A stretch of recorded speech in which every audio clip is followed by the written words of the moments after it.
Seattle's ballot initiative 135, if passed on February 14th, will create the first social housing developer in the city. One of the biggest questions people have is, how will social housing be paid for? Much like most apartments, the buildings operated by the public developer are funded via rental payments. But unlike private rentals, there's no profit motive, and unlike current affordable housing, it is not dependent on government rental subsidies because social housing welcomes middle-income individuals, allowing for cross-subsidization, which we will explain more soon. Let's take a look at a recent built multifamily housing building in Seattle and use its construction costs and annual expenses as a template for a hypothetical social housing building. This building would have 110 units with a mixture of studios, 1-bedroom, 2-bedroom, and 3-bedroom homes.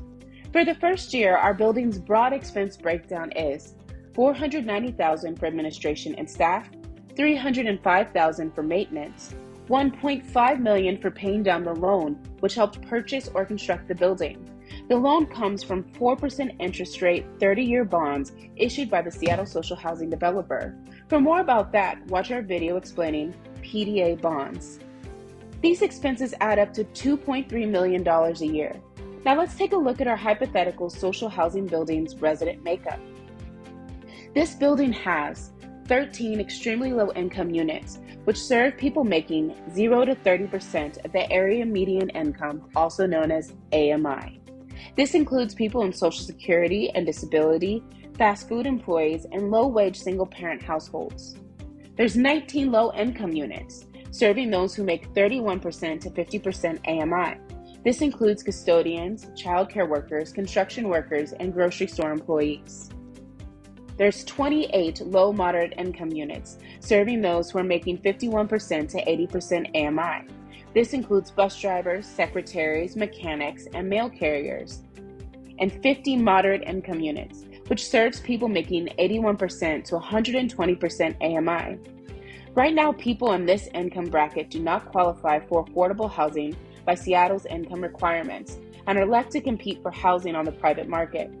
In Seattle, these workers are competing for rentals with highly compensated tech workers, making them increasingly cost-burdened by Seattle's high prices. Cost burden is defined as paying more than 30% of your income in housing costs. This moderate income group includes public school educators, nurses, and dental hygienists. Our social housing model uses a funding mechanism known as cross-subsidization. Cross-subsidization means higher income residents help cover the cost of the lower income residents. What you pay in rent is based on what you earned, and nobody pays more than 30% of their income on rent. This is made possible because social housing doesn't need to turn a profit. Any surplus funds stay in the hands of the Seattle social housing developer to invest in more social housing, not into wealthy shareholders' pockets. Now, here's how cross-subsidization keeps the hypothetical building financially sustainable.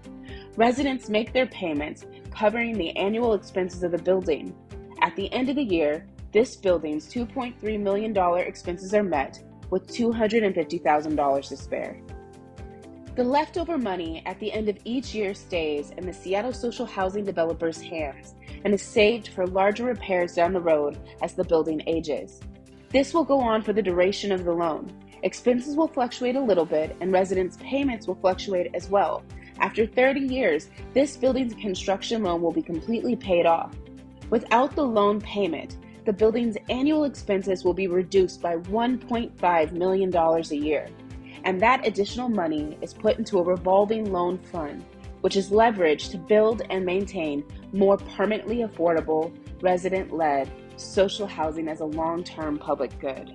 This process allows higher income residents to support their lower income neighbors just by paying their rent. I-135 would bring us closer to housing all of our neighbors and creating a healthier and more diverse Seattle where everyone can afford to live and thrive. Help us make this a reality. Join the campaign and vote yes on Initiative 135 by February 14th.